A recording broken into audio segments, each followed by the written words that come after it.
oh God. Well, as some of you know, I'm the eldest daughter in an Italian family, and that meant automatically that I served. I was trained to be a Martha, and I learned that lesson well.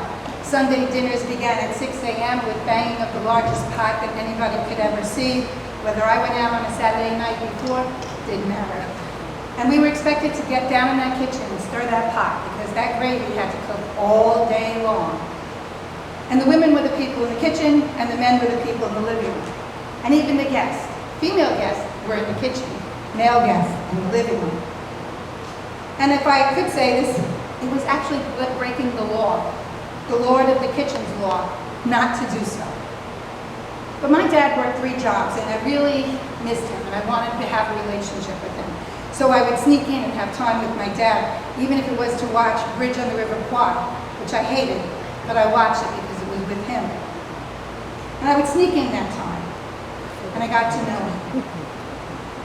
And that's where the Mary part fits. We were expected to be like Martha, and my sister still is very much a Martha.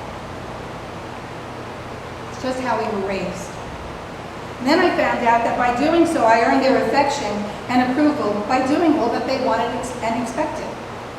And this is how I began to feel trained and feel worthy about who I am, not because of who I am, but what I did.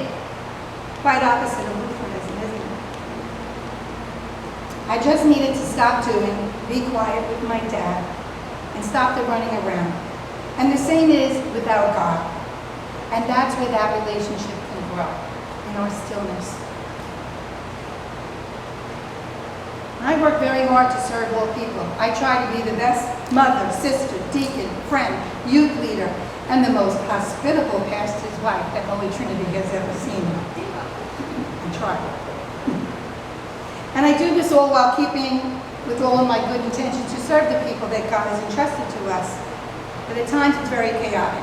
I feel myself losing my breath, and I hate to admit it, but sometimes I even become resentful.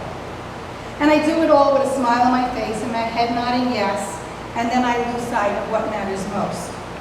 What is most important, my relationship with my God. And then I tell myself, how could I possibly share God's love if I don't take the time to be fully immersed in that love? If I'm empty, how can I give out? The truth is, I long to be married. I love those cherished moments with my dad at my dad's feet, and I want the same with my God. I want to bring everything, all of my burdens, all of my pain, all of my love to his feet. The reading this morning talks about a woman that knew what she wanted and needed. She puts her needs first and took a chance on a one-in-a-lifetime situation. Jesus was in her house. If I could teleport back to that kitchen of Martha and Mary, it could have easily been the kitchen of my childhood home. Martha running around cooking, serving, setting tables, washing dishes, getting the desserts prepared. Let's face it, Jesus and his disciples were very popular and were part of the new movement in town. They were celebrities in their own right, performing miracles, healing the sick, preaching new ideas. Well, to me, it sounds pretty exciting. Martha worked hard to serve them and make them comfortable, and there's nothing wrong with that.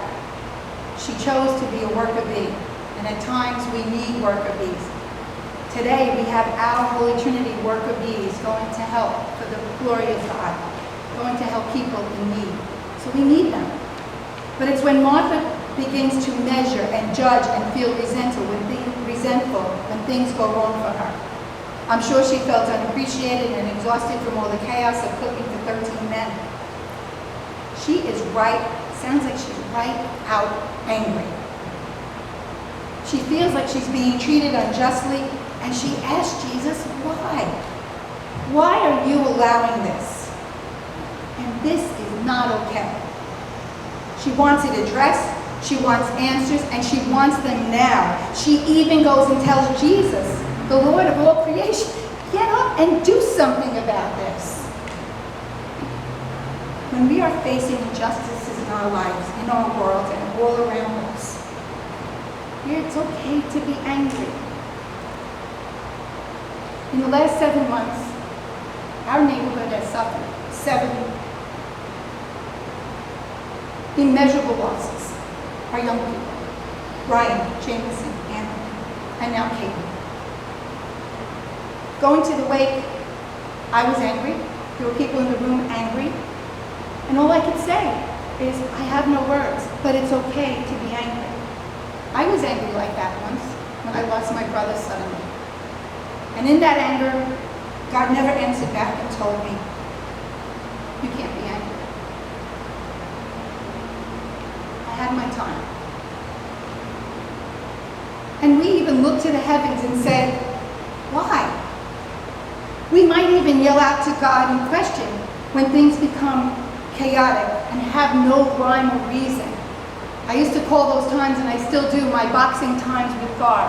I will go off and box it out with him. And he still loves me. The thought of not having that time and not having God at my back is worse, I guarantee it. Because I live with the hope of seeing my brother, and we should all live in the hope of heaven. Now, Jesus doesn't become angry with Martha. He stays calm. He gives Martha the space she needed to vent, and he gives us all that very same privilege. Jesus was okay with Martha being angry and confused. And what is Jesus' reaction to Martha for the demand for questions and action? He tells her, listen for me. Be still and listen. Feel your anger, but in that anger, listen. Mary has chosen the better part. And it is in our stillness that God can heal our wounded and sometimes too often broken hearts. Mary chose the better part. She took the time to just be. We get caught up in the chaos and the sorrow and the pain, in the division in our world, our country, our busy lives, and even here in our church, trying to get our footing and feeling grounded. Mary shows us an example that sometimes we need to bring the chaos, the frustration, the resentment, the anger to the feet of Jesus. Be quietly in his presence.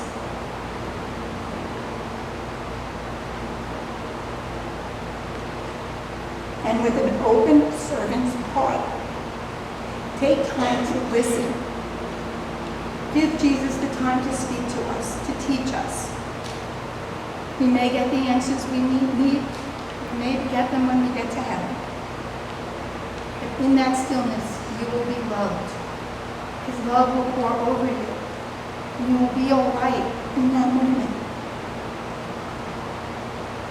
We will not find peace in the busyness and the distractions of the kitchen like Martha. It is only in quiet listening, and sometimes listening in anger, you will find the better part.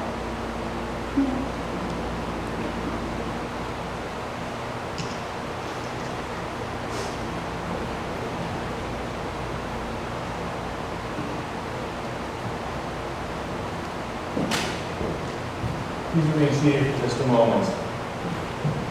As I said earlier, a group of us are going down to Eastern Shore, Virginia to work in mission.